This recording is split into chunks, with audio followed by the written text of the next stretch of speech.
Maka Al-Imam Al-Hafidz Ibnu Katsir mengatakan umur kita ini adalah modal terbesar kita. Kita bisa tobat karena masih punya apa? Umur. Kita bisa mengucapkan kalimat tasbih karena apa? Masih punya umur. Kita ini kemudian masih bisa datang ke masjid untuk sholat karena masih punya umur. Nah, itulah kemudian kenapa sampai Al-Imam Al-Hafidz Ibnu Katsir mengatakan umurnya manusia itu adalah modal terbesarnya manusia.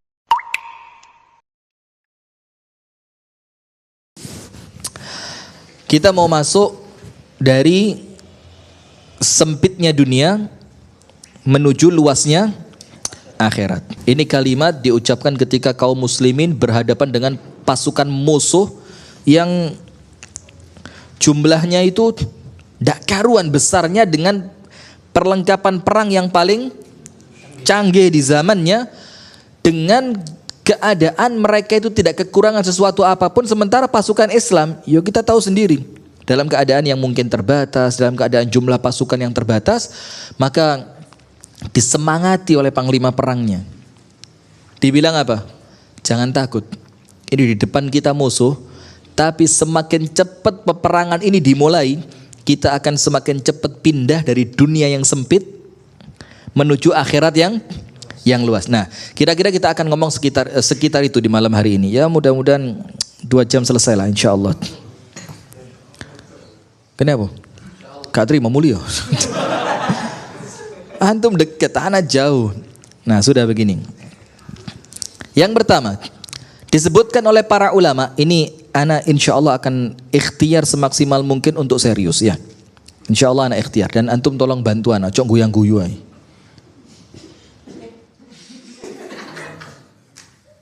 Cok guyu. Angel tatanan iya. Para ulama mengatakan kalau sampai detik ini antum sama Allah masih dikasih hidup, itu artinya Allah menginginkan antum melakukan 2.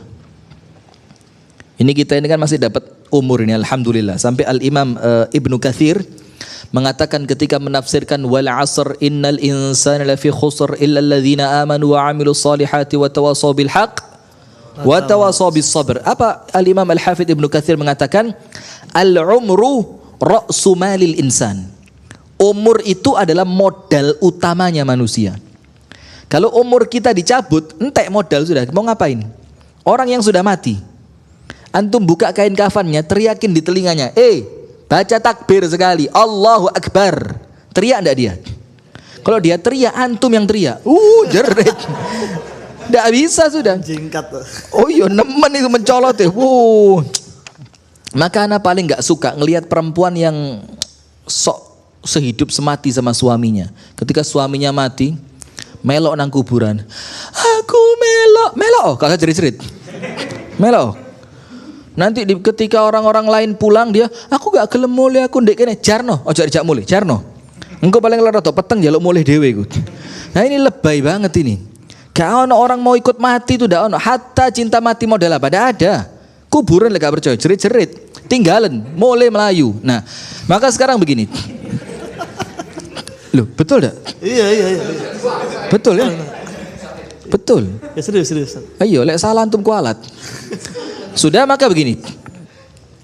Maka Al-Imam Al-Hafidz Ibnu Katsir mengatakan umur kita ini adalah modal terbesar kita.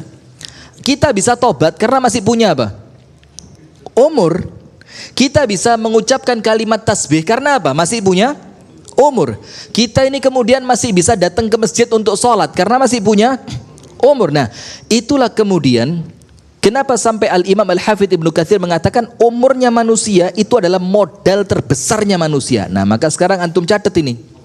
Kalau antum sampai detik ini masih hidup, Allah kepingin antum melakukan 2. Apa yang 2 itu? Nomor 1, tazawwud minal amal lihayati al-ukhrawiyah. Kok ngerti-ngerti ya apa artinya? Ya akhir. Tapi boleh nyemangati. Saya punya teman dulu di Libya. Ada dosen profesor dari Mesir. Namanya Profesor Bashiri. Bashiri.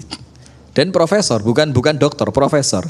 Waktu di Libya, kebetulan karena kelas-kelas yang lain penuh dengan ustadz-ustadz dari Saudi, dari daerah lain, maka beliau sementara dimasukkan ke kelas i'dad lughawi, persiapan bahasa. Ini kelas paling bawah di Libya. Sudah, karena beliau profesor di bidang bahasa Arab, salah satu teman saya itu ngetes. Ada dalam bahasa Arab itu asmaul khamsah. Asmaul khamsah. Aslinya bukan khamsah, aslinya sittah. Aslinya 6. Cuma dalam kitab Nahwu ditulis berapa? 5. Kenapa dikurangi 1? Karena yang 1 itu tidak pantas untuk disebut, kemaluan wanita. Dalam bahasa Arab kemaluan wanita itu hanu. Hanuki.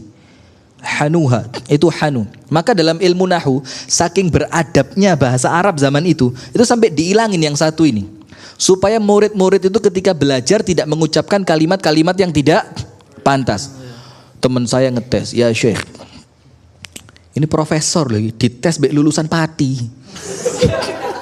Ya Syekh, dalam ilmu nahwu itu kan kita mempelajari ada asmaul khamsah. Setahu ana ya Syekh bukan khamsah tapi sittah. Coba Syekh sebutkan yang sittah itu apa? Loh, ngamuk ini profesor ini. Ini kitab tempat kita belajar balaghah waktu itu diangkat. Nah, unduru ila huna, lihat ke sini. Hadzal kitab fi Misr lil atfal. Kitab yang kalian pelajari sekarang dalam usia kalian ini anak-anak kuliahan, iki di Mesir ge arek TK. Wa ana fi Misr la u'allim mithlakum, dan saya di Mesir tidak ngajar anak-anak seperti kalian, kata dia. Ana u'allim doktorah, aku ini ngajar orang-orang belajar doktoral, kata dia. Akhirnya itu sepanjang pelajaran ngamuk terus itu dosen Mesir itu, subhanallah. Tapi yo pantes, karena apa? Karena memang pertanyaannya itu kesannya memang betul-betul ketok ngetes banget gitu loh ya. Iya, Nah, betul. sudah, maka ingat, ketika Allah itu kasih kita hidup sampai sekarang, maka nomor 1, Ana jadi inget itu gara-gara antum ini. Ceritanya bukan itu, ceritanya si Ustadz Bashiri ini, karena Ustadz itu aslinya artinya profesor. Ustadz Bashiri ini ceramah. Nah, ketika dia di kelas itu berceramah begitu berapi-api, ada teman saya satu dari salah satu daerah, Arbi juga. Itu ketika beliau ceramah itu gini.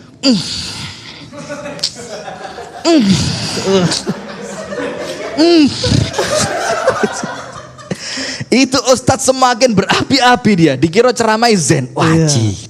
Tambah mumbul, tambah semangat. Serius, tidak boleh cerita bohong untuk bikin orang ketawa, tidak boleh. Itu dilaknat sama Rasulullah, bilang wail, celaka. Kemudian Ustadz ini lama-lama keroso, aku dikerjain biar ini. Dia bilang apa? Uskut anda. Dia bilang ente sekot, jadi diam ente. Dia bilang ente ini bukan terpesona, tapi ente ngerjain saya nih. Subhanallah. Nah, maka gaya seperti antum tadi, walaupun nggak ngerti tapi ingin itu nyemangati Ustadz. Syukron, jazakallah khair. Jazakallah khair wa barakallahu fikum. Wa zawwajakallahu bikran. Amin. Mudah-mudahan Allah menikahkan antum dengan seorang gadis. Amin. Yang pertama, antum tulis. Yang pertama, Allah minta kepada antum ketika masih dikasih umur sampai sekarang, untuk kemudian antum memanfaatkan umur ini untuk nambah pahala akhirat. Karena Allah lihat kalau kamu mati sekarang bekalmu belum cukup. Jadi karena Allah kesian sama kita, lek mati saiki bekalmu dorong cukup, maka sama Allah dikasih tambahan umur, dipanjangkan umurnya, dikasih kesempatan untuk taat, ditemukan dengan teman-teman yang baik untuk pengajian, supaya kalaupun nanti kita mati bekal kita sudah cukup. Antum tahu enggak begini, dalam sebuah hadis itu dikatakan sampai nanti di hari kiamat itu akan ada seorang hamba yang oleh Allah dibangkitkan.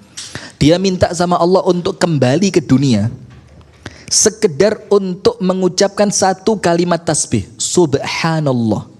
Berapa detik? 1 detik.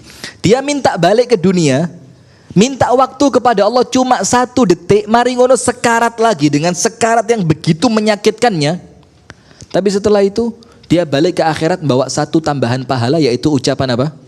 Subhanallah. Nah, apa artinya?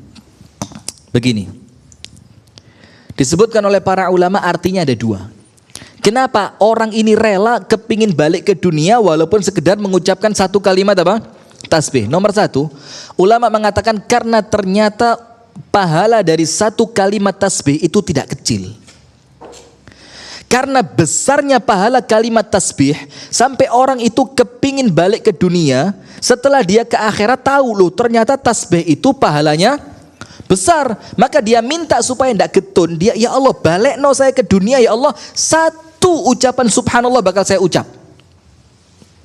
Itu makna yang pertama. Berarti kalimat tasbih itu ternyata pahalanya tidak kecil, tapi apa? Besar. Yang kedua, kalaupun itu bahasa Surabaya ini apa? Masio. Itu Jepang atau Cina? Annyeonghaseyo. Masio. Kalaupun katakan pahalanya tasbih itu kecil. Ucapan subhanallah itu pahalanya katakan cuma dapat 1 poin pahala. Tapi kenapa orang ini kok rela balik ke dunia hanya membelani, apa bahasa Indonesianya membelani?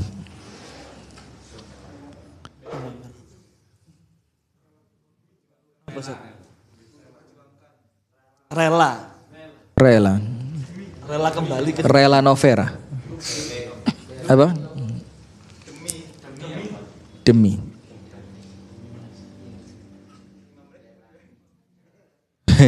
Intinya itu paham kan ya? Iya.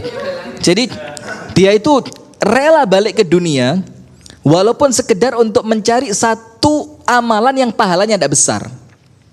Misalkan kita katakan tadi ucapan tasbih itu pahalanya cuma 1 poin tok. Tapi dia rela balik ke dunia, ya Allah balikin tidak apa-apa. Setelah itu saya ngerasain sakaratul maut yang sakit lagi tidak apa-apa. Walaupun saya kembali hanya untuk mengambil 1 pahala kecil. Itu artinya apa? Artinya sekecil apapun pahala yang antum bisa dapat, itu antum butuhkan nanti di akhirat. Masih cilik. Walaupun kecil, tapi ketika antum sampai di akhirat, antum akan merasa, aduh kenapa dulu nggak saya amalkan? Aduh kenapa dulu pengajian di Al-Irsyad saya tidak datang? Pengajian gini, antum ngantuk-ngantuk oleh pahala, ngantuk oke, oleh pahala. Maka saya ini termasuk satu di antara mungkin beberapa ustadz ya, yang tidak pernah marah ketika ada jamaah tidur. Karena apa? Ini orang masih tidur di majelis, tapi dia punya niat ngaji. Kalau dia niatnya tidur gak datang dia, aksan boleh. Mendingan saya pulang tidur lebih enak. Nah maka ketika ada orang ngantuk di majelis taklim, hormati dia. Pijetono, takonono, butuh bantah lah. Nah gitu, dihormati. Akhirnya regut, ya itu yang dia cari kan. Nah sudah artinya begini, sekecil apapun pahala yang kita lakukan di dunia ini, ternyata sekecil apapun itu kita butuhnya banget di akhirat nanti. Tak kasih contoh biar memudahkan antum berpikir ya. Karena kalimatnya berat gini kan ya antum ngeluh kabeh kan. Ya saya tahu lah levelnya saya paham lah. Maka saya perlu Astagfirullah. Jazakallah khair. Allah ibarik fikum. Maka begini. Contoh, saya punya duit 2 miliar. Bukan sombong lah ya, bukan sombong lah. Amin. Ya, jazakallah khair. Baru di sini orang ngomong amin. Biasanya medit kabeh, sekut kabeh. Tak bilang antum ini cuma diminta amin saja pelit. Apa mana yang ngasih fulus? Baru dia ngomong apa? Baru ngomong amin. Tak bilang gak iso, malaikatnya wis mulih tak bilang. Nah, sudah begini. Astagfirullah. Tolong, saya jangan dipancing. Antum ojo jangan di situ, jangan di situ. Antum pindah aja, pindah. Saya ngelihat dia ini pikiran usil saya keluar terus. Sudah gini. Saya punya duit 2 miliar. Ada teman saya datang, cek. Rifki, ana butuh duit 50.000 utang. Seminggu saya bayar. Minta berapa? 50.000 dan bukan minta loh ya. Utang. Minggu depan bakal dibayar. Ketika duit saya 2 miliar, saya akan ngomong sama dia berapa? 50. 5 juta. Khair. Amin. Ya apa? Saya kan bilang misalkan. Iya. Ya sudah. Ojo sampai kita eker-ekeran gara-gara misal loh ya. Nanti ada 2 orang, kamu kalau punya 2 miliar buat apa? Kalau kamu punya 2 miliar buat apa? Ini kalau, tapi gelut-gelutan gara-gara ojo gak oleh ngono iku. Jangan sampai gara-gara itu. Iya. Sudah. Saya enggak kasih dia 50.000, saya kasih 5 juta. Dan saya bilang sama dia, bukan utang, hadiah buat kamu. Khair. Saya bilang hadiah buat kamu. Kenapa saya bisa sekhair itu? Karena 5 juta ini dibanding 2 miliar yang saya punya, tidak ada artinya, betul tidak? 5 juta gak ngelongi, seperti orang itu aja. Ya salah. Loh, gak, ibaratnya kan begitu ya. Kalau orang punya duit 2 miliar, iki 5 juta, tidak ada artinya buat dia. Loh, bahkan ketika teman saya datang minta utang 50 juta, ana merasa malu. Ente ngenyek ana ente. Sama miliarder minta 50.000, menghina ente. Maka supaya hinaan tidak semakin dalam, saya kasih 5 juta. Dan saya bilang hadiah. Karena waktu itu saya sedang banyak uang. Saya tidak butuh 5 juta. Tapi sebaliknya coba. Lek pas udan rintik-rintik, suasana Surabaya mulai dingin, perut lapar, kepikiran mie instan kuah. Allah sedep. Diseruput duduwe, ditambahi telur, ya ada potongan sawinya, Lombok bisa. ono lomboke kan gitu. Itu kepikiran dek gini. Tapi pas fulus gak duwe blas. Ndak ada uang sama sekali. Wala sen ahmar jadi orang Arab ya. Ngerti sen ahmar? Hatta cuma 1 rupiah tidak punya. Dalam keadaan antum kepikiran mie instan yang harganya cuma 2.000 rupiah. Tapi gara-gara tidak punya duit saat itu, jangankan teman yang 50.000 yang anak kasih 5 juta. Sing duwe utang 500 repes iki lho eling. Ya akhir auf biyen rek njoko fulusana 500. Gak bayar auf rek. Iya. Itu jadi ingat kenapa? Posisi saya sedang apa? Sedang butuh. Maka sekecil apapun punya saya yang dipegang orang lain, saya akan ingat posisi sedang. Nah, ibaratnya akhirat seperti itu. Antum walaupun duit 500 rupiah yang dibawa Auf tadi, bin Mahri ini. Jangankan 500 itu, lebih kecil dari itu pun antum akan ambil dari orang yang antum bisa ambil kepadanya untuk bekal di hari apa? Kiamat. Nah, maka yang pertama ketika sampai detik ini kita sama Allah dikasih umur, Allah minta ayo banyak-banyak amal, wa tazawwadu fa inna khairaz zad at-taqwa. Berbekallah kalian, ayo kumpulkan bekal, ayo kumpulkan bekal. Hatta walaupun kita ibadah cuma zikir tok, subhanallah, alhamdulillah, wala ilaha illallah, Allahu akbar, itu nanti di hari kiamat yang nolong kita. Yang kedua, Allah minta apa kalau kita hidup sampai detik ini? Allah minta cepet tobat. Karena ada dosa kamu yang kalau kamu mati sekarang itu belum kamu tobati. Nah, maka ketika umur kita sama Allah didawakno, umur kita sama Allah dipanjangin, umur kita sama Allah dikasih jeda waktu, ayo tak tambahi, tak tambahi. Karena kita kan tidak tahu kapan kita mati ya. Maka itulah kemudian dikatakan oleh para ulama, kamu itu sama Allah sekarang diperintah untuk tobat. Kenapa? Karena mati tidak nunggu tobatmu. Faham inti? Bisur'ah. Dilungkas lu. Tak kon pindah gak gelem.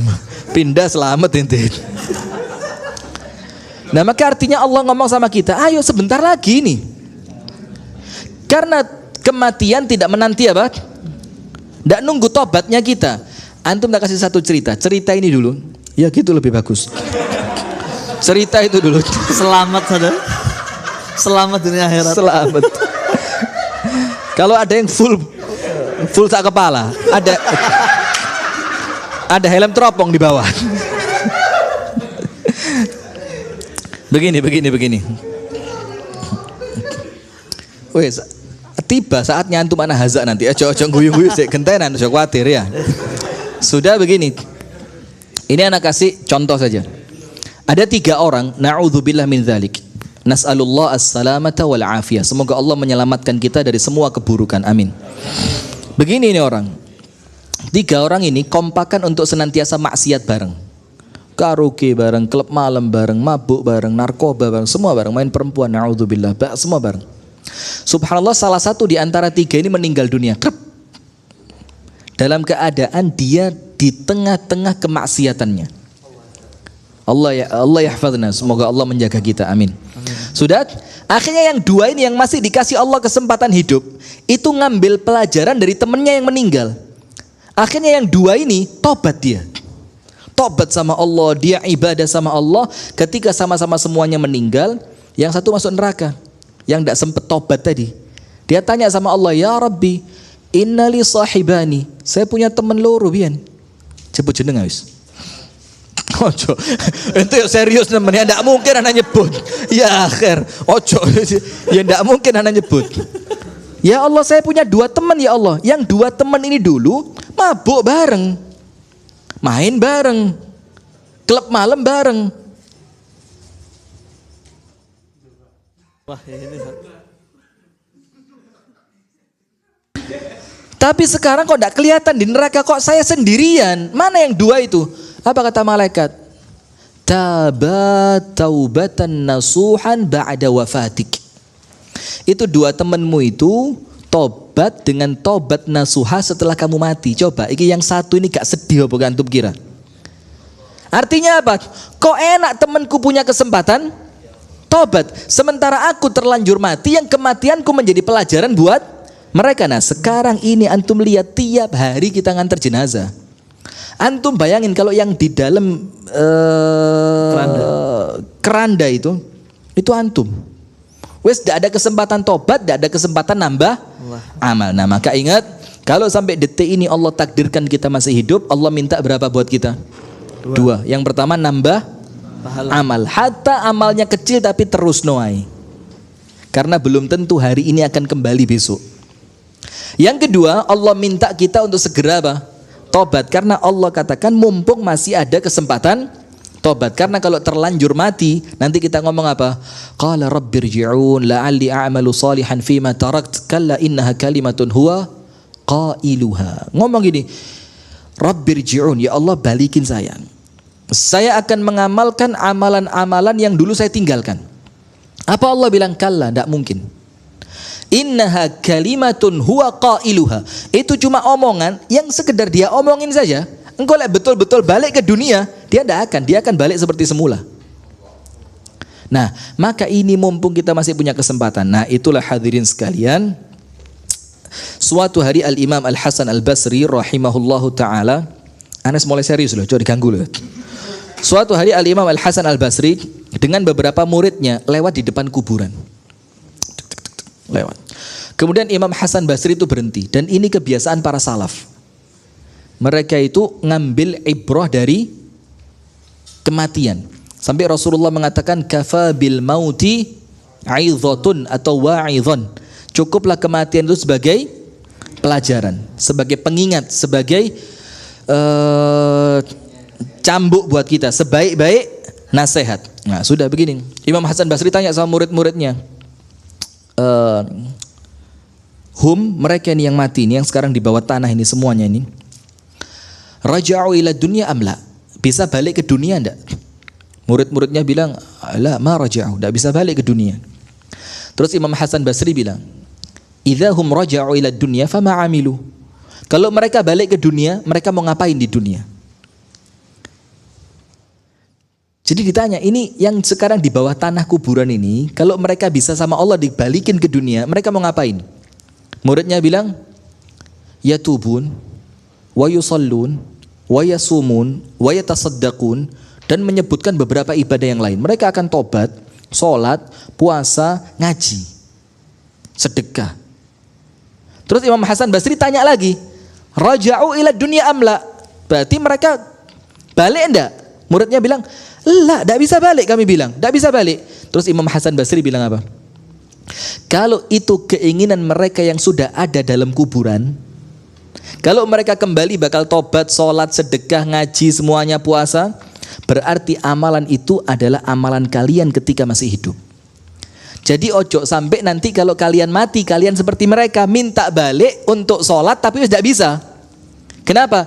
Idza mata ibnu Adam in qata'a anhu amaluhu illa min thalath. Kalau antum meninggal dunia, mudah-mudahan panjang umur, sehat wal afiat, Allah kasih istiqamah sampai husnul khatimah. Amin. Amin. Jarang loh iso akeh ngene dungane. Aja lali lek mudhun kok ya.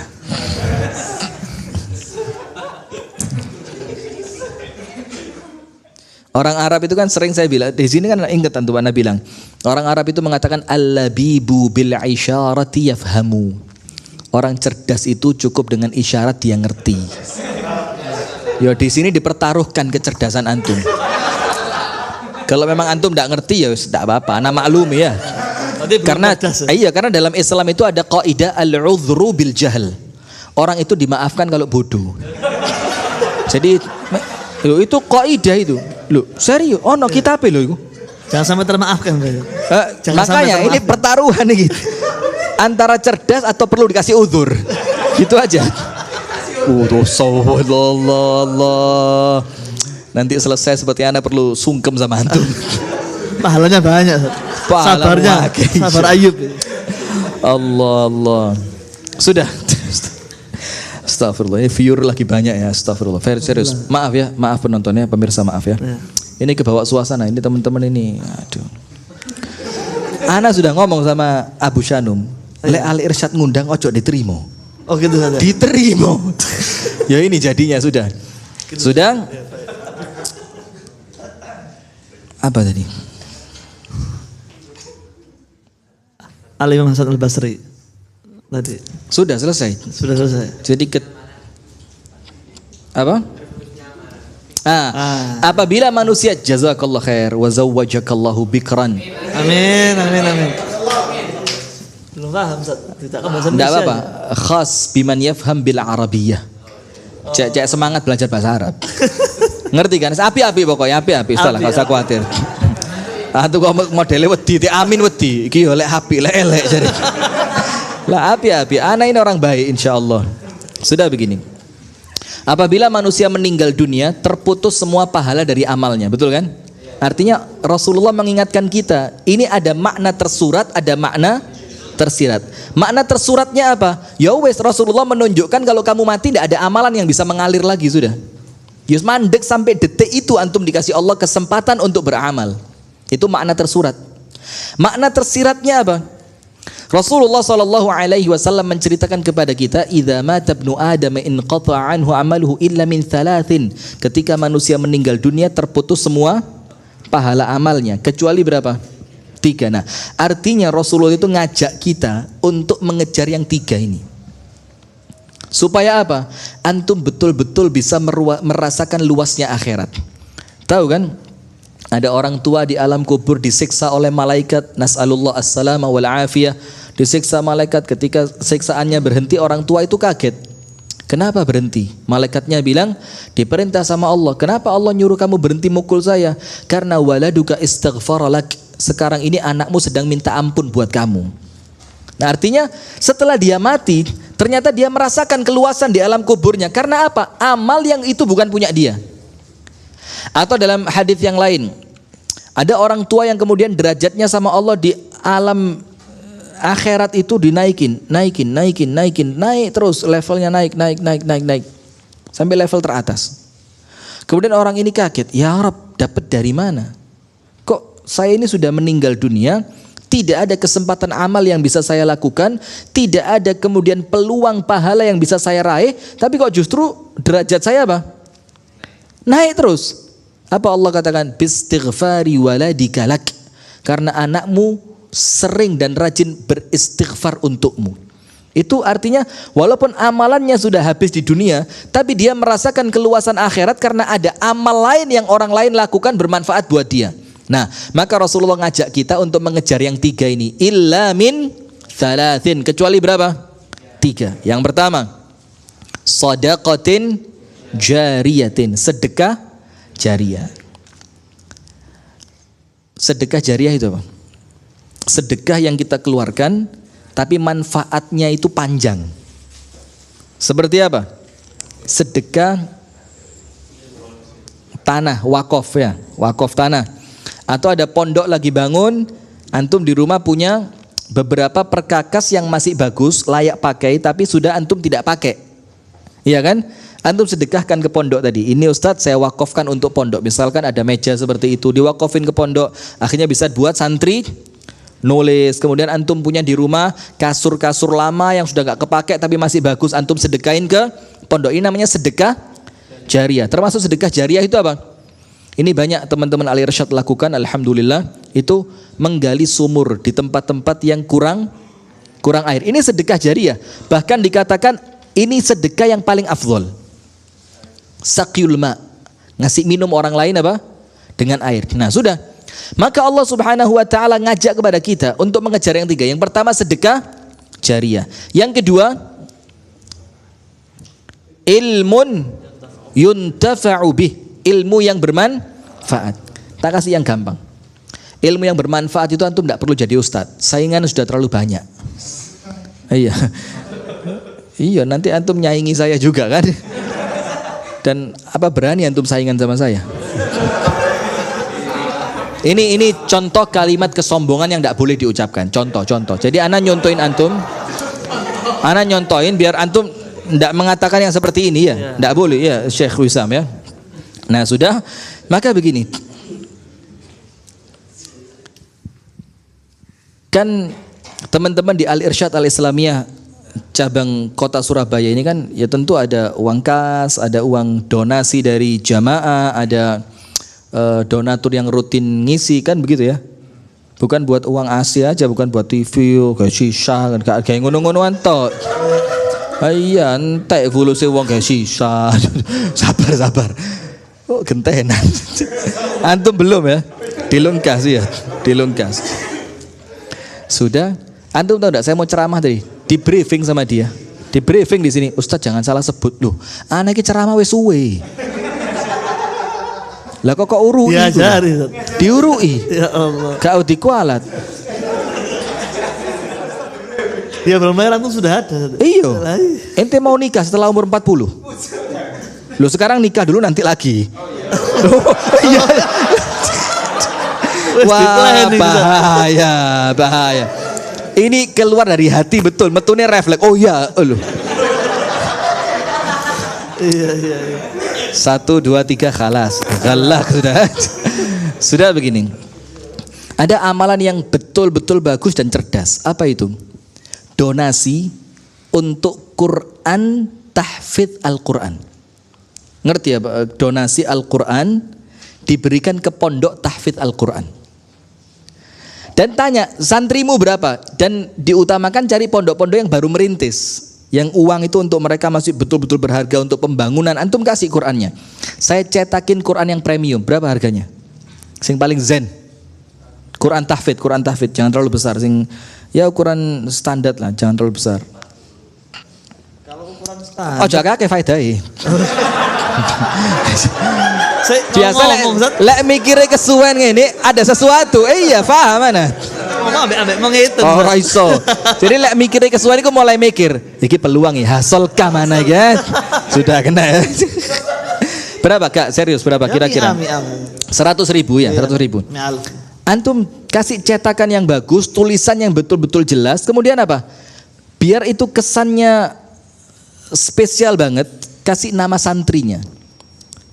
Al-Quran milik, kasih nama santri Fulan bin Fulan dari, misalkan dia dari orang Lombok, tulis dari Lombok. Sudah. Nanti Quran itu kasihkan sama dia, bakal dia apalan Quran. Dan ketika dia lulus, Qurannya boleh dibawa pulang. Artinya apa? Nanti setelah dia apal Quran dari Al-Quran yang antum kasih. Maka semua pahalanya antum dapat pahala yang sama. Syuf, bondo biro 1.000, tapi lek tengei golek ono sing ketoke satir. Jadi biasa ki diulak-ulik Quran sampai suwe gak apal-apal gitu. Syariah kelihatannya apa? Iya aku tuh. Subhanallah. Sudah. Kita aki dulu mungkin. Ayo boleh. Sudah. Itu amalan bagus. Ini termasuk ilmu yang bermanfaat. Karena apa? Antum memberikan kepada mereka sarana untuk mereka cari ilmu. Atau ada pondok pesantren. Ini bisnis kitab. Kerjasama dengan donatur, distributor kitab, dan pesantrennya. Antum tinggal cari donatur, antum kasih harga spesial, kirim ke pesantren gratis. Yang donaturnya dapat, perantara juga dapat, dan mereka dapat ilmu yang manfaat dari kitab yang antum beri. Ini ilmu manfaat, termasuk ilmu yang manfaat itu bukan sekedar ngajari agama, enggak. Misalkan antum punya teman enggak ada kerjaan, dia punya anak, punya istri. Antum punya keahlian ngelas, iya kan? Antum ajarkan kepada dia, kini timbang nganggur, daripada kamu nganggur, saya ajarin ini ada peluang usaha apa? Ta'urui ngelas, saya ajar ngelas. Atau kalau perempuan mungkin diajari bikin kue. Iya enggak? Nah, akhirnya ketika ilmu yang antum berikan bermanfaat untuk keluarganya, itu pahalanya balik sama antum. Dan yang ketiga, waladun salihun yad'ulah, anak soleh yang senantiasa mendoakan siapa? Orang tuanya. Nah, maka Rasulullah mengajak kita, ayo ini dunia ini sempit semuanya. Maka saya punya guru di Libya dulu dari Sudan, namanya Ustadz Jazuli Rihal Amin, Allah yarhamuhu, semoga Allah merahmatinya. Itu beliau mengatakan, i'lam ya bunai. Mereka ngomong, ketahui wahai anakku. Jadi nyeruk murid itu nyeluk panggilan anakku. Karena memang betul-betul ini guru yang ngajar itu passionnya dia. Jadi ngajar itu bukan sekedar cari duit. Aku seneng ngajar gitu loh. Sampai saya pernah ingat itu ketika kita masuk ke kampus, pagi kan masuk jam 7 pagi. Itu kadang-kadang kita berangkat dari rumah belum sarapan karena nguber bis segala macam belum sarapan, maka ada tukang gorengan depan Lipia itu. Kita makan gorengan. Ustadz Jazuli datang. Setelah masuk kelas, dia tahu mana yang tadi beli gorengan. Dipanggil namanya, ya fulan. Kemudian dia bilang, ente tahu nggak gorengan itu minyaknya begini, bahannya begini, itu nanti kalau minyak mengendap di tubuh kalian, itu sampai seperti itu, saking sayangnya sama mahasiswa. Nah, suatu hari beliau mengatakan begini, i'lam ya bunai ad-dunya lan tu'tika kulla syai'. Dunia itu tidak mungkin ngasih sama kamu 100%. Itu artinya sempit. Orang hidup di dunia itu mesti orang yang dilongi.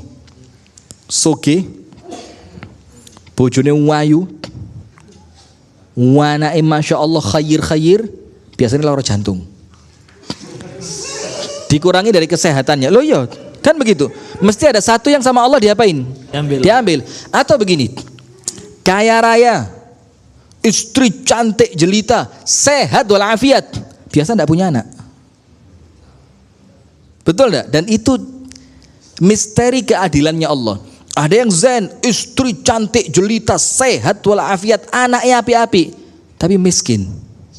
Iya enggak? Dan yus muter di antara ini orang hidup di dunia itu. Itu salah satu di antara makna dunia itu sempit. Nah, sementara ad-dunya lan tu'tika kulla syai'. Dunia tidak mungkin ngasih buat kamu seluruhnya. Kenapa begitu? Karena kulla syai' itu nanti akan Allah hadiahkan kepada kamu kalau kamu masuk di akhirat. Ini artinya luas. Jaluk opo ae sama Allah dikasih.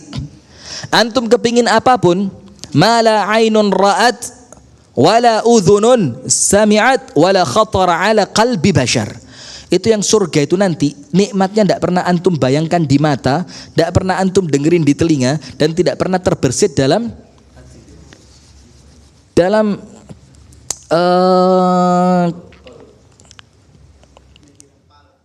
jangan ganggu.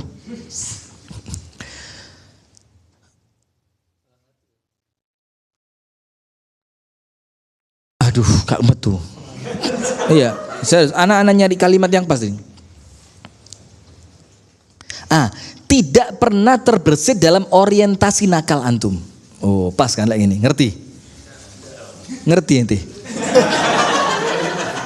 Kok pakai nakal tuh kenapa, Ustaz? Lah, anak mau tanya dia ngerti. Ngerti? Koyo ngerti, tapi pura-pura gak. Tapi dia ngerti kita malah curiga. Nah, itu surga. Artinya semua keluasan Allah kasih buat antum. Nah, sekarang lihat. Ini penutup dari anak. Antum dengerin ya, penutup ini penting banget. Disebutkan di dalam ayat Al-Quran dalam surah Al-Asr wal Asri ya. Itu Al-Imam Muhammad ibnu Idris Asy-Syafi'i rahimahullahu ta'ala mengatakan, "Lau ma anzalallahu ala ibadihi hujjatan illa hadhihi surah lakafathum." Sekiranya Allah tidak menurunkan hujjah untuk hamba-hambanya, kecuali yang Allah turunkan cuma surat Wal Asri tok. Hanya surat apa? Wal Asri, cuma 3 ayat. Apa kata Al-Imam Syafi'i? Lakafathum, itu sudah cukup buat mereka. Kemudian beliau tambah, wan nasu fi ghaflatin anha, dalam keadaan kita ini sekarang lalai dari surat apa? Wal Asri. Antum tahu wal asri ini, kalau para sahabat kumpul, itu satu dengan yang lain akan saling membacakan surat wal asri. Dan mereka tidak pisah sebelum dibacakan wal asri. Untuk apa? Untuk saling mengingatkan. Karena mereka itu hidup di dunia, dan Allah bilang apa? Wal asri innal insana lafi khusr. Sekarang perhatikan, antum pernah ngerasa rugi enggak ketika hari ini tidak melakukan zikir petang gitu? Kerasa rugi enggak? Enggak kan? Enggak terasa. Ketika kehilangan sholat syuruk di masjid, ada yang merasa rugi? Ya mungkin sebagian ada, tapi rata-rata kesannya apa? Biasa. Ada yang meninggalkan berjamaah sholat hanya untuk membelani toko yang sedang rame. Sopo? Sing di. Sopo jenenge? Siapa namanya? Tahu satu. Helmi. Allah. Nggak malu inti.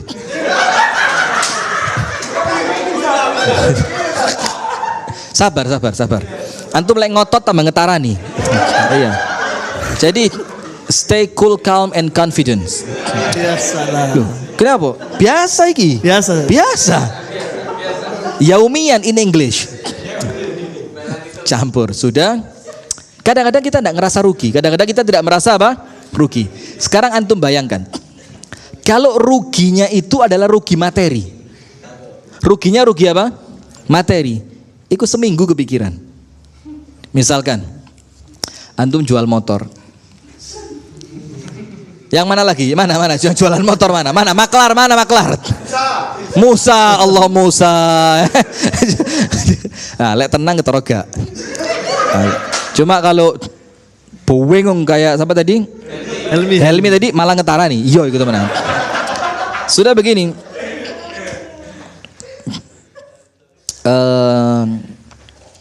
Jual motor, speknya sama, tahunnya sama, skuabai podo, saapi-api podo, ndak ada baret segala macam terawat.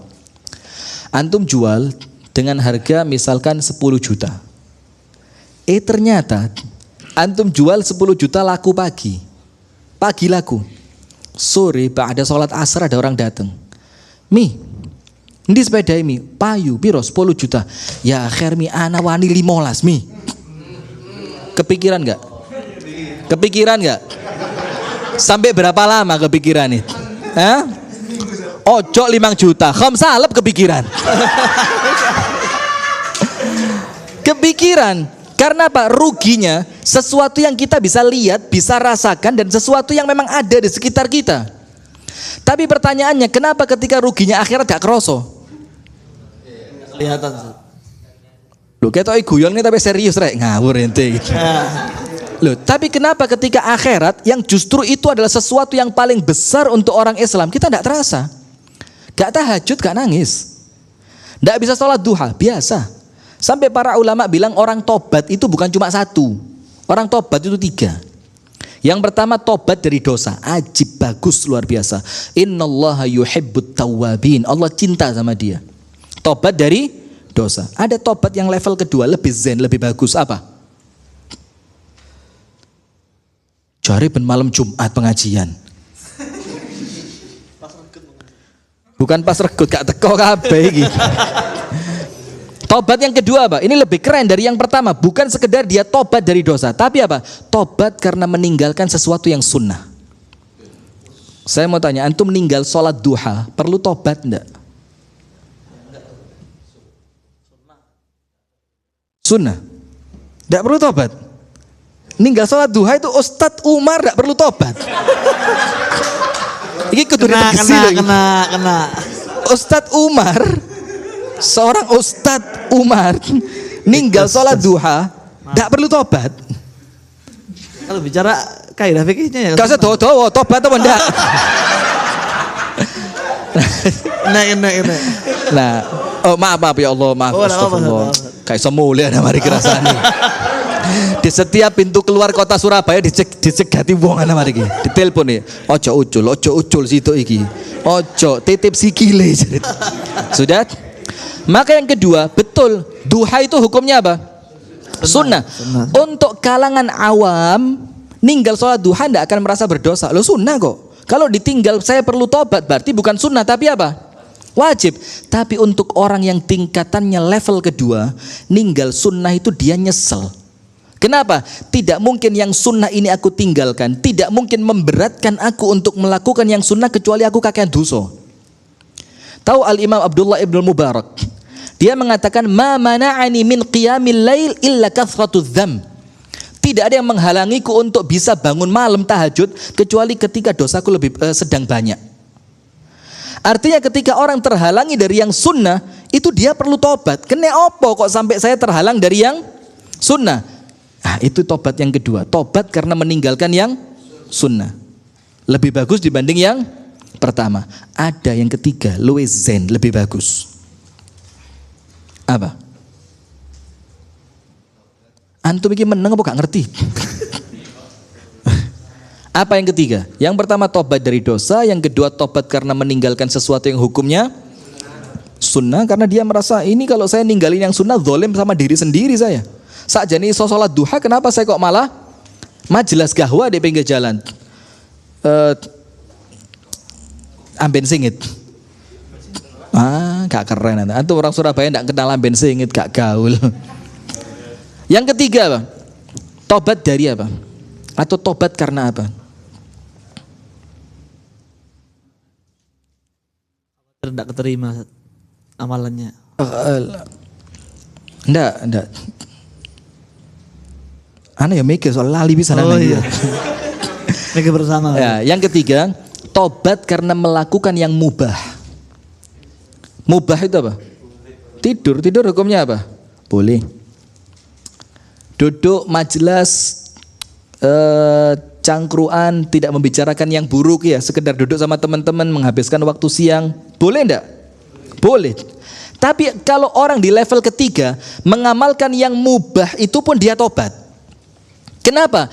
Karena seharusnya waktu yang aku gunakan untuk sesuatu yang mubah itu akan lebih manfaat kalau aku gunakan untuk yang sunnah atau bahkan yang wajib. Nah, maka orang yang imannya paling keren itu sampai melakukan mubah itu loh getun. Kenapa? Yang saya lakukan bukan yang sunnah, yang bisa menghasilkan mendulang pahala buat saya. Nah, maka sekarang sebagai penutup, wal 'asr innal insana lafi khusr. Jadi kita ini semuanya rugi, dan antum bayangkan ruginya itu seperti kehilangan uang ketika Helmi jualan motor tadi.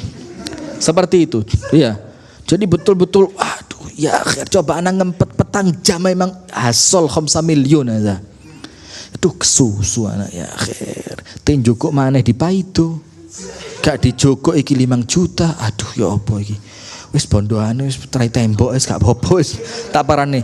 Alafu beb ya Allah gak sido tak dol iki beb iki saya iki koyo abi iki. Tibakno abi ku gak terima kharat marat.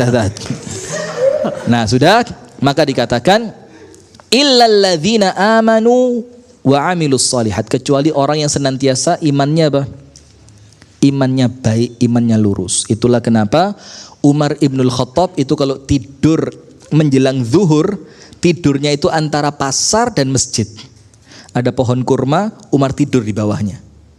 Supaya apa? Tidur di tengah-tengah antara rumah dan antara masjid dan pasar, supaya orang pasar ngelihat Umar takut tidak berani macam-macam, supaya Umar tidak lupa dengan masjid. Sampai seperti itu, supaya Umar tidak lupa dengan masjid. Nah, ketika itu di zaman itu banyak sahabat-sahabat Nabi yang sedang ribut dengan jual belinya, itu dipanggil oleh sahabat yang lain, dibilang apa? Ta'alau nu'min sa'atan. Ayo sini. Wes sejenak lupain dunia, kita mau beriman lagi. Karena apa? Karena mereka tahu supaya mereka tidak rugi, tidak hanya mengejar duniawi, tapi apa? Yang mereka kejar, ayo iman ini yang nyelametno ini. Maka dikatakan innal ladzina amanu wa lam yalbisu imanahum bidzulmin ulaika lahumul aman wa hum muhtadun. Orang-orang yang beriman dan mereka tidak mencampurkan imannya dengan kezaliman. Kezaliman di sini perbuatan syirik. Apa Allah bilang? Ulaika lahumul aman, dijamin aman sama Allah. Mulai mati, alam kubur, yaumul ba'ats, hari kebangkitan, alam barzakh, yaumul hisab, sirat, surga. Semuanya sama Allah diamankan. Iman tidak mencampur imannya dengan apa? Syirik. Maka prinsip nomor 1, selama antum hidup di dunia, cek bisa merasakan nanti luasnya akhirat dan tidak tahu loh ya kapan bakalnya waktu kita ini, apa yang terjadi? Antum ngantuk. Ngantuk. Sudah hilang ngantuknya, hilang wis. Sudah. Maka nomor satu apa? Iman. Nomor dua, iman tok tidak cukup. Wa amilu as-salihat. Dia mengamalkan apa? Amal soleh. Karena Rasulullah mengatakan nanti kalau ada orang meninggal dunia yang ikut tiga, keluarganya, hartanya, amalnya. Yang dua pulang, keluarga dan hartanya pulang. Yang tersisa apa? Amalnya. Saya punya teman di Jakarta, bapaknya orang kaya raya. Barusan beli Alphard, di zaman jarang masih orang punya Alphard. Ajib, kita ngelihat Alphard zaman itu kayak bis. Tuku bis ya akhir. Di kampung ana diantemi watu kocone iki. Dengan bagusnya mewahnya. Subhanallah, kira-kira seminggu setelah dia beli lagi seneng-senengnya dengan mobil itu. Jarang dipakai keluar, dilus, diwasno, difoto, dilus, diwasno, difoto, Dijilat. Enggak sampai. Orangnya meninggal. Antum tahu saking sayangnya anak kepada bapaknya, itu Alphard dibawa ke modifikasi mobil. Ngelepas semua kursinya. Semua kursinya dilepas untuk masukkan peti mati bapaknya. Kenapa? Lho apa ente iki? Ngerungokno ta? Kok kagetan lho, kok ingin kabeh. Gak tahu delok Alphard, gak pernah. Alphard dipakai peti mati, wong Surabaya kaget. Allah. Sudah pasang peti mati untuk apa? Nyenengno bapak, cek itu mobil bisa nganter sampai kuburan. Tapi setelah bapaknya dikubur, Alphardnya pulang. Dipasang lagi kursinya. Dipasang mana? Yo jelas. Yo dipasang lagi. Artinya harta itu cuma mengantarkan kita sampai mulut kubur saja. Bahkan antum tahu orang yang meninggal itu sampai ketika ada barang yang terbawa di tubuhnya itu boleh kok digali untuk kemudian mengeluarkan barang yang bisa diambil dan barang itu berharga, boleh diambil. Kalau memang kelepasan, saya ikut lek salah lu ya, dek tangane iku ono cincin dan cincinnya itu pakai batu ake, kholo ake, 10 di kuburan gak apa-apa, ake. Ada berliannya dan kira-kira itu bisa bernilai besar. Daripada mubazir boleh dibuka. Nah, artinya kalaupun sampai masuk itu harus diapain? Dikeluarkan. Orang yang pakai gigi palsu dan gigi palsunya dari emas. Ya. Dilepas. Wajib dilepas. Lepas harus. Lepas. Nah, sementara yang tinggal dan keluarga juga sama, keluarga pulang. Seperti yang perempuan tadi yang gaya to, aku melo. Oh. Aku gak gelem mulai, aku jarang dek kene sampai bengi gak waktu turu kene. Jokona bantal cek turu kono. Nggak mungkin pulang dia, pulang. Kecuali apa? Amalnya. Maka dalam hadis Uqbah bin Amir itu ketika yang meninggal orang soleh itu di alam kuburnya ada temennya. Seorang laki-laki yang tampan, menyenangkan, meski ngalang-alai sohib majelis. Wallah rahat, asik, menyenangkan, wangi, menggembirakan, itu nemenin. Terus antum tanya, man anda siapa? Kok mau nemenin saya? Kok pelaurmen gitu loh? Kok gelem ngancani aku di kuburan? Dibilang, ana amaluka alladhi amiltahu fid dunya. Aku amalmu yang kamu amalkan di mana? Di dunia. Maka amal soleh biar tidak rugi. Dan salah satu di antara amal soleh antum harus ada yang ketinggalan di dunia. Apa maksudnya amal soleh ketinggalan di dunia? Ketika pun antum mati, masih ada sesuatu yang antum sisakan untuk orang yang masih hidup dan itu manfaat. Nah, illal ladzina amanu wa amilus solihat wa tawassaw bil haq. Saling menasehati dalam apa? Kebenaran. Nah, maka dalam Islam itu Umar mengatakan la khaira fi ummatin la yuhibbunan nasihin. Tidak ada baik sama sekali suatu kaum yang tidak suka nasihat. Dinasehati puri. Entenya nih gak seneng be anak ket biyen tak titeni ente mesti lek ngomong tentang anak iki sebagai ketua PC mesti gak ono apike. Sing diceritakno sisa AC digawe tanpa pertanggungjawaban, TV setel musik. Wallahi ente ket biyen hawas be anaknya nih. Ah, ini Sewenang mereka, wallah, sewenang. Seakan-akan suara hati yang wallah Ustaz salah Ustaz, terus no Ustaz gitu. Itu modelnya ngono arek-arek iku. Terus no Ustaz. Kurang didik mana iku Ustaz? Didik engkas Ustaz. Enggak boleh, enggak boleh. Antum itu bahagia di atas kesusahan orang lain. Ya. Sudah. Farhan deh kalah Idul Fitri. Idul Fitri kalah. Terus no Ustaz. Lah iso kongon reja ya Ustaz, kongon reja. Enggak boleh dosa inti. Nah sudah. Maka Umar mengatakan tidak ada baiknya suatu umat yang tidak suka dinasehati. Dan ini kejadian. Saya pernah ceramah di suatu tempat.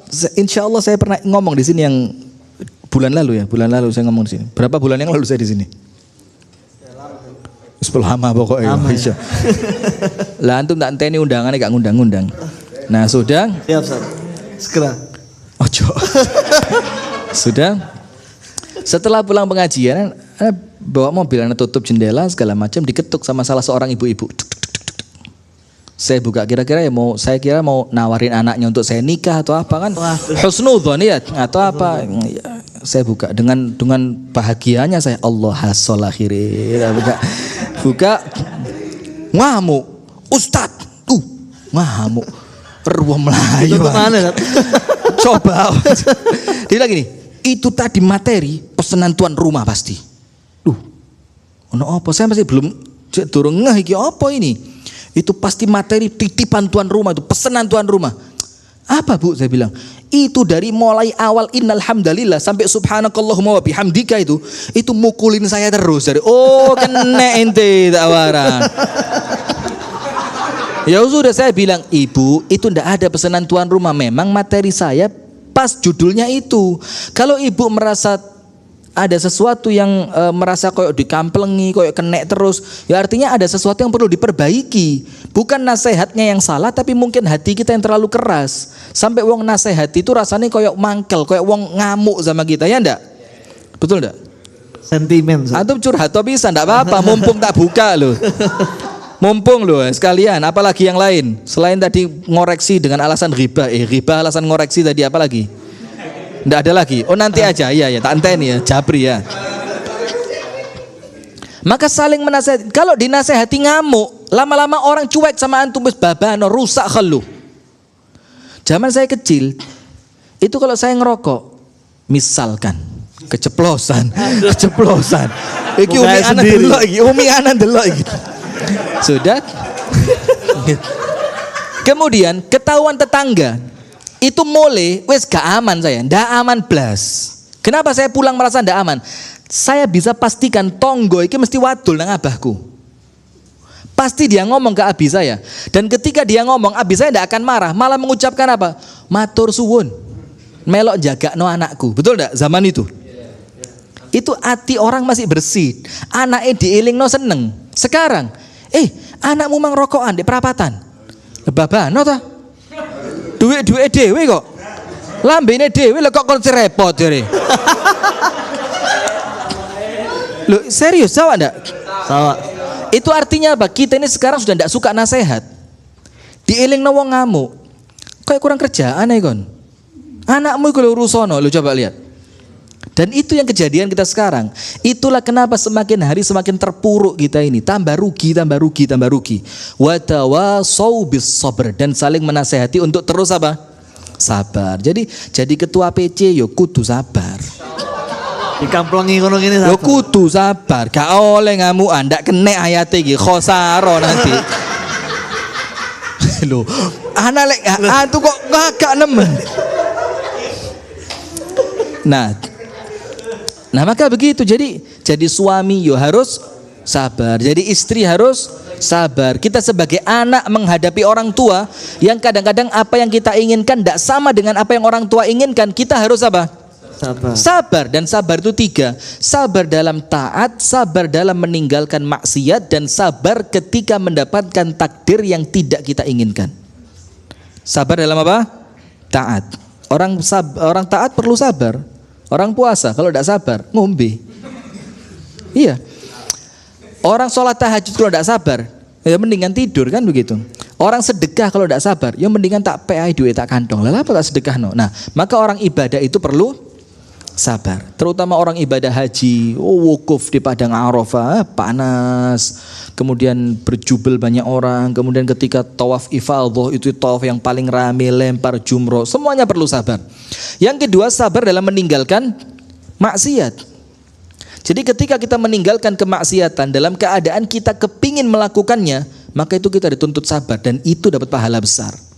Dan yang ketiga, sabar ketika kita mendapatkan takdir yang tidak kita inginkan, yang tidak kita harapkan, yang tidak kita suka. Nah, maka Allah Subhanahu wa taala berfirman dalam hadis qudsi, "Man lam yasbir ala qada'i, man lam yasbir ala bala'i, wa lam yarda ala qada'i, falyatlub ilahan siwai." Orang yang tidak ridho atas ketetapan takdirku dan tidak sabar atas ujian yang aku beri sama dia, suruh cari Tuhan selain aku, kata Allah. Artinya apa? Kita tidak punya pilihan lain kecuali apa? Sabar. Nah, maka hadirin sekalian, ini saya ngomong serius sama antum. Manfaat anak serius. Betul, Ustaz.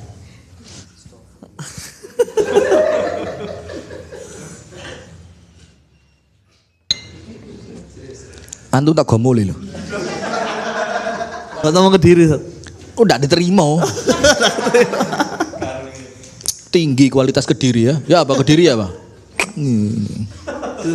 Alafu loh ya. Ini tinggi, Ustaz. Gak guyon loh ya, serius. Kediri. Alafu. Gak serius guyon. Wah, lo wong tuh ngono ya. Ndak guyon ya. Dan buat semuanya ya, insya Allah ndak ada niatan untuk ngenyek dah ya, supaya antum tidak ngantuk saja ya. Dan untuk teman-teman Madani TV, ya ini kalimat seperti ini untuk teman-teman yang ada di Surabaya, itu kalimat yang biasa. Jangankan seperti ini ya, Crazy Rich Surabaya, tahu? Kalau bikin vlog kalimatnya seperti apa? Meso ndak entek kan? Dan itu lolos sensor dari YouTube, tidak ada apa-apa, tidak ada yang ngelaporin kan?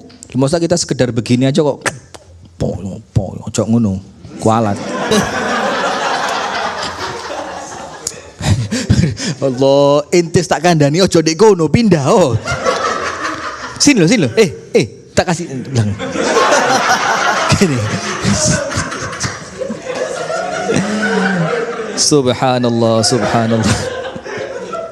Di belakang layar, Ustaz. Hah? Di belakang layar. Behind the skin. Astagfirullah.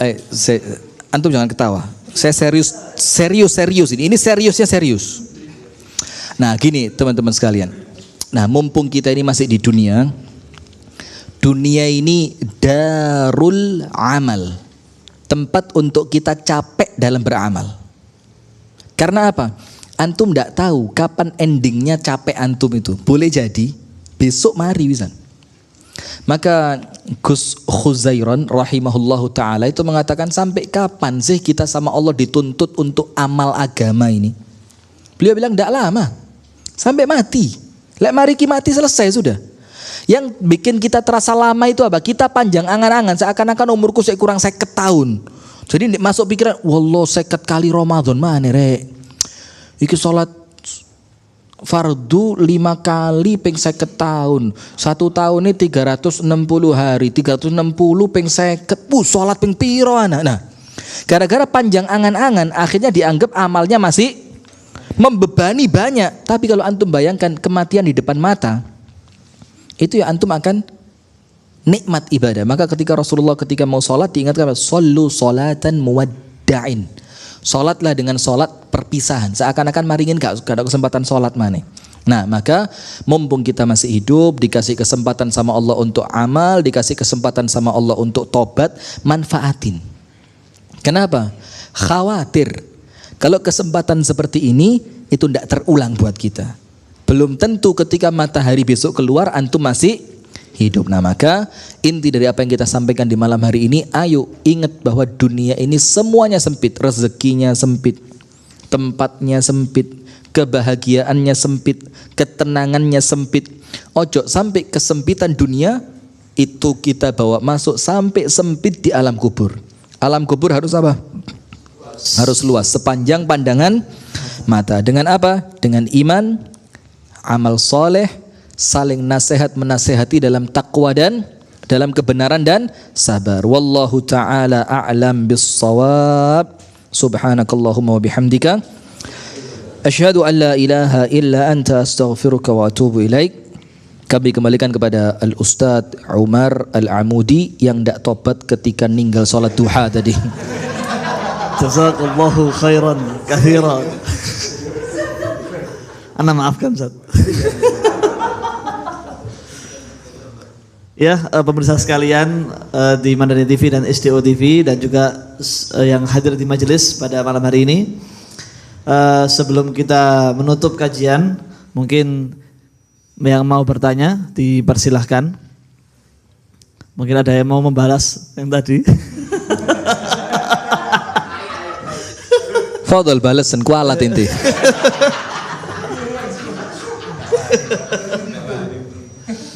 Supaya nanti kalau pulang tidur nyenyak ya, enggak ada unek-unek. Kalau enggak ada yang bertanya, saya yang bertanya. Ya. Begini Ustaz, kadang kita ini berada pada situasi di mana ketika kita ingin melaksanakan hal-hal yang perkara-perkara sunnah Ustaz ya. Seperti misalnya setelah sholat fardu kita mau melaksanakan sholat sunnah. Namun kita dibenturkan dalam waktu yang sama, itu kita harus mengerjakan hal-hal yang misalnya kita ada janji sama orang. Kita ada meeting harus segera dihadiri atau misalnya seperti itulah. Maka sehingga kita nggak bisa maksimal untuk melaksanakan hal-hal yang sunnah. Nah, sedangkan yang saya ketahui Ustadz Rifki, kita kalau saya punya prinsip lebih fokus pada hal-hal yang kita mampu untuk melaksanakannya. Nah, lantas bagaimana sikap kita supaya kita ini tidak mengabaikan amalan-amalan sunnah, cuma kita juga ingin fokus pada perkara-perkara yang bisa kita maksimalkan. Jazakallah khair, ini pertanyaan bagus. Jadi antum yang perlu tahu, hukum taklifi dalam ilmu fikih itu 5. Hukum apa? Taklifi, taklifiyah. Taklifiyah itu hukum yang menekan antum untuk melakukan atau meninggalkan sesuatu. Maka laki-laki yang sudah balik namanya apa? Mukallaf, yang kena beban. Disuruh melakukan yang wajib, disuruh meninggalkan yang haram. Nah, hukum taklifi dalam ilmu fikih ada 5. Nomor 1, haram. Nomor 2, makruh. Nomor 3, mubah. Nomor 4, sunnah. Nomor 5, wajib. Atau antum balik boleh. Wajib, sunnah, mubah, makruh, haram. Intinya antara yang wajib dan yang haram tidak bisa ditawar. Tidak bisa ditawar dalam keadaan seperti apapun illa darurat. Kecuali apa? Darurat. Sampai babi akhirnya boleh dimakan sekedar mengganjal perut atau beberapa masalah yang lain. Nah, tapi masalahnya ada yang sunnah dan ada yang makruh. Sunnah itu apa? Salah satu pengertian para ulama fikih. Sunnah itu la yulamu ala tarkih. Orang tidak dicela ketika meninggalkannya. Karena kalau antum mencela orang karena meninggalkan yang sunnah, seakan-akan antum menganggap yang sunnah menjadi apa? Wajib. Iki ilmu iki. Sementara yang makruh juga sama. Orang yang mengamalkan sesuatu yang oleh para ulama disepakati makruh, itu tidak boleh dicela. Karena kalau antum mencela orang yang melakukan perkara makruh, seakan-akan antum menganggap yang makruh itu apa? Salah. Nah, sekarang ada model pengajian hukum itu mek loro. Lek gak wajib haram. Ada pengajian begitu. Bos, ndak ada sunnah, ndak ada makruh, ndak. Pokok mengamalkan yang makruh, antum ndak sunnah tuh. Mengamalkan yang sunnah kurang 100% kesunahan antum ini. Jenggot wis bagus, celono cingkrang. Kurang satu apa? Poligami. Jadi nah, maka ingat di TV. Astagfirullah liana. Madani belum belum cut live-nya ya. Oh, ada sensor itu otomatis dia. Oh iya. Ini wis ono alate, ono. Canggih. Iya. Sing ngetit operator. operator muni nih. Tit. Sudah bukan nyensor TV-nya, nyensor ana. Tit Ustaz. Sudah antum tahu betapa tersiksanya ana dulu pertama ceramah di TV itu. Ngatur kalimat, raing ini pemirsa yang dirahmati oleh Allah. Di pagi hari ini tak pikir-pikir kok soro menana. Ya wis ngene gelem ya wis gak ya wis. Tapi ya alhamdulillah tetap kita punya apa? Punya batasan lah ya. Mana kita harus serius, mana. Tapi di depan antum ini ana rasa pantas begini ya. Enggak, bukan ana merendahkan antum, enggak, karena kita lihat loh, ana pas ngomong serius ente kira ngenyek. Ana pas ngenyek ente kira serius. Iya, betul. Sedang. Nah, maka prinsipnya apa? Kalau yang wajib dan yang haram tidak boleh diapain? Tawar. Tapi kalau sekedar sunnah atau makruh masih bisa ditawar. Tapi ojo diremeh no. Alah mek sunnah tok juga tidak boleh. Meremehkan yang sunnah itu dosa. Atau mengecilkan yang makruh itu juga apa? Dosa. Tapi artinya ya wes antum jalan normally. Wes kan? Tak empet loh bahasa Inggrisku ini kok metu ae. Sampai bentar-bentar. Ya, nah normal aja. Nah sekarang kembali ke pertanyaannya. Dalam satu waktu yang bersamaan ada beberapa amal yang mengganjal di pikiran kita. Iki sing tak amalno sing ndi. Kalau mengamalkan ibadahnya akhirnya malah tidak fokus gara-gara kepikiran yang satunya. Kalau mengamalkan yang satunya dianggap nanti saya meninggalkan ibadahnya. Nah ini mana? Maka ada satu kitab dalam ilmu fikih namanya Fiqhu al-Aulawiyat. Apa namanya? Fikih aulawiyat. Apa fikih aulawiyat? Antum ngomongnya keliru. Aulawiyat. Apa? Tanah liat. Aulawiyat. Coba. Aulawiyat. Zen, masya Allah baru ini. Terima kasih tak urui kok. Nah, fikih aulawiyat itu fikih prioritas. Jadi ketika ada dua amal di waktu yang bersamaan, mana yang kita prioritaskan. Nah, fikih aulawiyat ini berdalil dari satu hadis Nabi. Yang itu merupakan hadis qudsi. Allah Ta'ala berfirman, "Ma taqarraba ilayya 'abdi bi syai'in ahabba ilayya mimma aftaradtuhu alaih." Artinya begini, selamat wis entek. Kantek tumplek memang. Disuruh ngepel antum sama orang alir syat. Kena aku menang kat mang saya kena. Sabar. Maka nanti berikutnya ya, cari posisi yang aman. Sakjane memang wis aman lho arek iki. Wajah wis serius.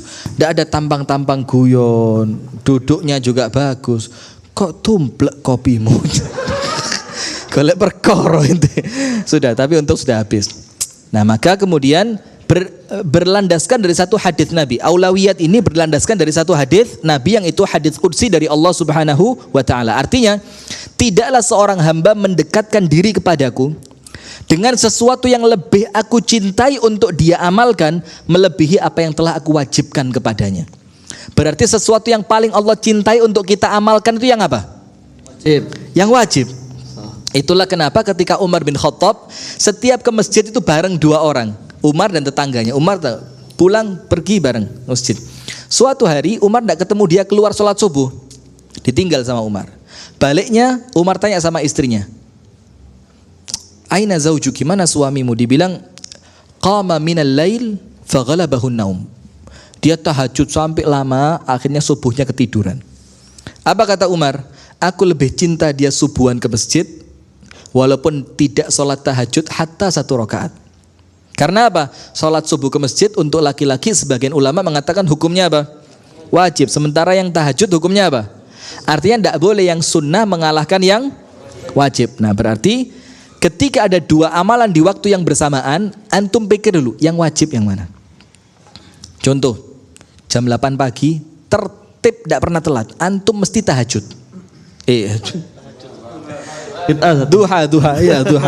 Jazakallah khair. Ini orang pertama yang ngomong saya bid'ah ya. Enggak apa-apa. Jangan khawatir, ada pengadilan akhirat. Enggak apa-apa. Sudah. Iya. Ya. Hati-hati antum, hati-hati. Kemudian apa? Sholat duha percis jam berapa tadi? Jam apa? Percis kan? Persatuan Islam.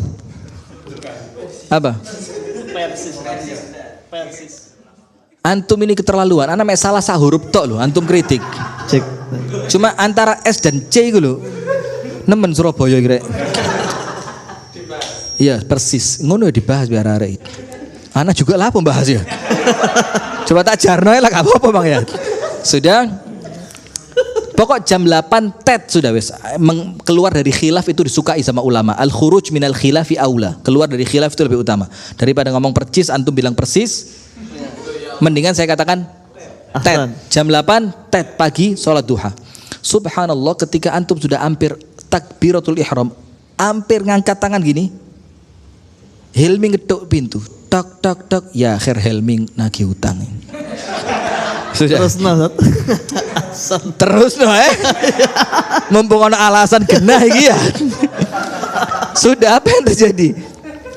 Misalkan ada tamu pas di waktu antum yang di waktu itu biasa sholat duha, maka saat itu antum lebih utamakan duhanya atau terima tamunya? Yang mana? Saat itu yang wajibnya lebih kuat yang mana? Terima tamu.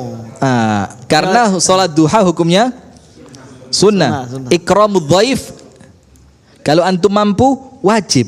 Nah maka saat itu tinggalkan dulu duha, layani dan muliakan tamu. Nah itu maka namanya fikih aulawiyat. Nah kalau ada dua sunnah yang podo-podo sunai di waktu yang bersamaan, maka dipilih yang mana? Dipilih yang sunnah yang faidahnya lebih besar. Biasanya sunnah yang bukan untuk kita tok, tapi juga sunnah yang berkaitan dengan sesama manusia. Itu dipilihnya begitu. Jadi contoh begini.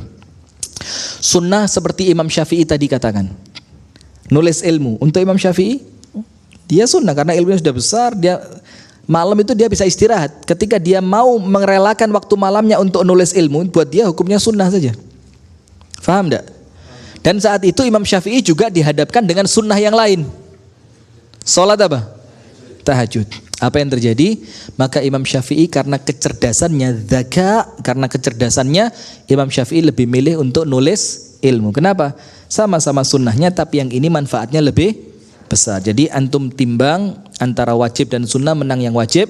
Antara sunnah dan sunnah cari sunnah yang manfaatnya lebih luas. Wallahu ta'ala a'lam bissawab.